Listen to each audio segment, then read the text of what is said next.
இதனிடையே எமது செய்தியாளர் சுரேஷ் இணைகிறார். அவரிடம் பேசுவோம். சுரேஷ், இப்ப சென்னை உயர்நீதிமன்றம் இந்த விவகாரத்தில் பிறப்பித்திருக்கக்கூடிய உத்தரவினுடைய முக்கிய அம்சங்கள் என்னென்ன?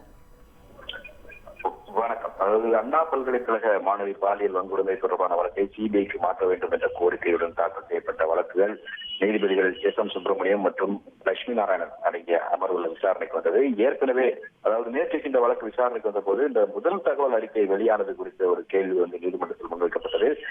மேலும் காவல்துறை ஆணையர் அளித்த பேட்டியில் ஞானசேகர் மட்டும்தான் ஒரே குற்றவாளி என்ற ஒரு கூறியது குறித்தும் விளக்கம் அளிக்க உயர்நீதிமன்றம் உத்தரவிட்டிருந்தது. அதே போல அண்ணா பல்கலைக்கழகத்தை பொறுத்தவரைக்கும் மாணவிகளுடைய பாதுகாப்புக்கு என்ன நடவடிக்கை எடுக்கப்பட்டது, நிர்பயா நிதி செலவிடப்பட்டதா என்ற விவரங்களையும் அளிக்க நேற்றைக்கு உத்தரவிடப்பட்டிருந்தது.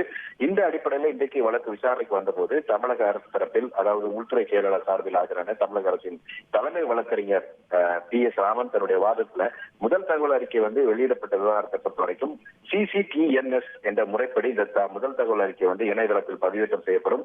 பொதுவாக இந்த பெண்கள் குழந்தைகள் சம்பந்தப்பட்ட வழக்குகள் தொடர்பான வழக்குகள் அந்த குற்ற எண்ணை போட்ட உடனேயே அந்த வழக்குகளை அந்த கம்ப்யூட்டர் அதில் பதிவேற்றம் செய்வதை முழு விவரங்கள் பதிவேற்றம் செய்யப்படுவது தடுத்துவிடும். ஆனால் தற்போது இந்திய தண்டனை சட்டத்துக்கு மாற்றாக புதிய BNS சட்டம் கொண்டு வரப்பட்ட காரணத்தினால் அதுல ஒரு சில குழப்பம் ஏற்பட்டு அந்த தொடர்பான விவரங்கள்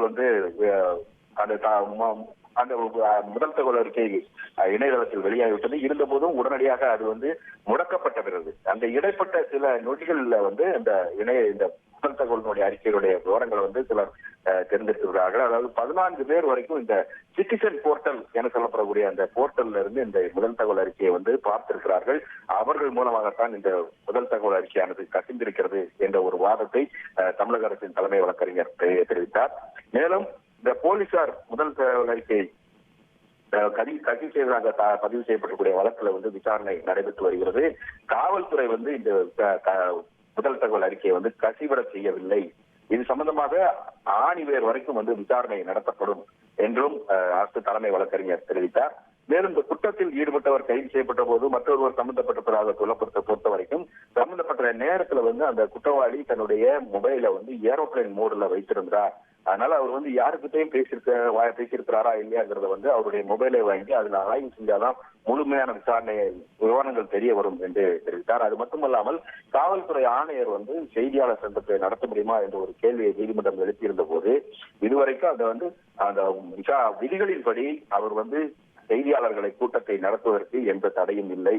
தனிப்பட்ட முறையில் தான் அவர்கள் செய்தியாளர்களை சந்திக்க முடியாது என்று தலைமை வழக்கறிஞர் விளக்கம் அளித்தார். காவல்துறையை பொறுத்த வரைக்கும் எவரையும் பாதுகாக்கவில்லை என்று மாணவர்களுக்கு தெரிவிப்பதற்காகவே காவல்துறை ஆணையர் செய்தியாளர்களை சந்தித்து விளக்கங்களை அளித்திருக்கிறார் என்று தெரிவித்தார். மிக தீவிரமான குற்றமாக இது கருதப்பட்டு உரிய நடவடிக்கைகள் எடுக்கப்பட்டு வருகிறதாகவும் தமிழக அரசின் தலைமை வழக்கறிஞர் தெரிவித்தார். அண்ணா பல்கலைக்கழகம் தரப்பில் ஆஜரான கூடுதல் தலைமை வழக்கறிஞர் ரவீந்திரன் வாதிடும் போது இந்த துரதிருஷ்டவசமான இந்த சம்பவத்தால் பாதிக்கப்பட்டிருக்கக்கூடிய மாணவி பக்கம்தான் அண்ணா பல்கலைக்கழகம் இருக்கிறது. கிட்டத்தட்ட 189 ஏக்கர் பரப்பில் இருக்கக்கூடிய அண்ணா பல்கலைக்கழக வளாகத்திற்குள்ள 8 வழிகள் இருக்குது. அனைத்து வழிகளிலும் பாதுகாப்பு என்பது போடப்பட்டிருக்கிறது. கண்காணிப்பு கேமராக்கள் பொருத்தப்பட்டிருக்கின்றன.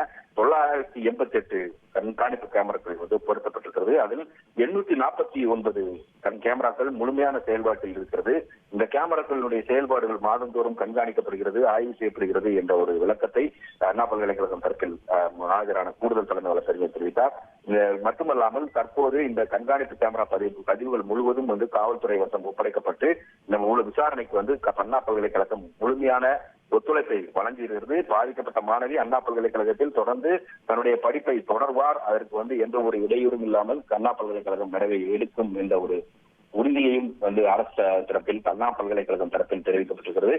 இந்த வாதங்கள் கேட்ட நீதிபதிகள் இந்த வழக்கை பொறுத்த வரைக்கும் முதல் தகவல் அறிக்கை கசிந்தது, அது மட்டுமல்லாமல் அந்த அண்ணா பல்கலைக்கழகத்தினுடைய பாதுகாப்பு குறைபாடு குறித்து இருக்கிற காரணத்தினால் நாங்கள் இந்த வழக்கை சிறப்பு புலனாய்வு குழுவுக்கு மாற்ற விரும்புகிறோம். அதற்கு 3 அதிகாரிகளை பரிந்துரை செய்யும்படி அரசு தரப்புக்கு கேட்டுக் கொள்ளப்பட்டது. அதன் பிறகு சிறிது நேரம் தள்ளி வைக்கப்பட்ட வழக்கு மீண்டும் விசாரணைக்கு வந்த போது அரசு தரப்புல இந்த சிறப்பு புலனாய்வு குழு விசாரணைக்கு அரசு ஒப்புதல் தெரிவிப்பதாக அரசு தலைமை வழக்கறிஞர் தெரிவித்தார். இதனைத் தொடர்ந்து இந்த வழக்கை விசாரித்த நீதிபதிகள் பிறப்பித்த உத்தரவுல இந்த வழக்கை புலன் விசாரணையை பொறுத்த வரைக்கும் தற்போது 3 IPS அதிகாரிகள் அண்ணா நகர் துணை ஆணையர் ஸ்நேகப்பிரியா, ஆவடி துணை ஆணையர் ஐமான் ஜமால், சேலம் துணை ஆணையர் பிருந்தா ஆகிய 3 பெண் IPS அதிகாரிகள் அடங்கிய சிறப்பு புலனாய்வு குழுவை நியமித்து நீதிபதிகள் உத்தரவிட்டிருக்கிறார்கள். இந்த குழுவினர் முழுமையான விசாரணை நடத்தி விரைந்து இந்த வழக்கில் குற்றப்பத்திரிகை தாக்கல் செய்ய வேண்டும் என்றும் நீதிபதிகள் உத்தரவிட்டிருக்கிறார்கள்.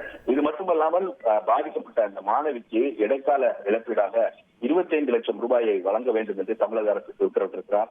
அதோடு அண்ணா பல்கலைக்கழகம் அவரிடம் எந்த ஒரு கல்வி கட்டணமோ தேர்வு கட்டணமோ எந்த கட்டணமும் வசூலிக்காமல் அவர் படிப்பை தொடர்ந்து முடிக்க அனுமதிக்க வேண்டும் என்ற ஒரு உத்தரவை அண்ணா பல்கலைக்கழகத்திற்கு வழங்கியிருக்கிறார்.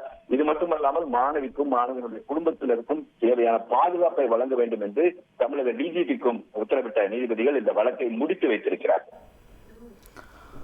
விரிவான விவரங்களுக்கு நன்றி சுரேஷ்.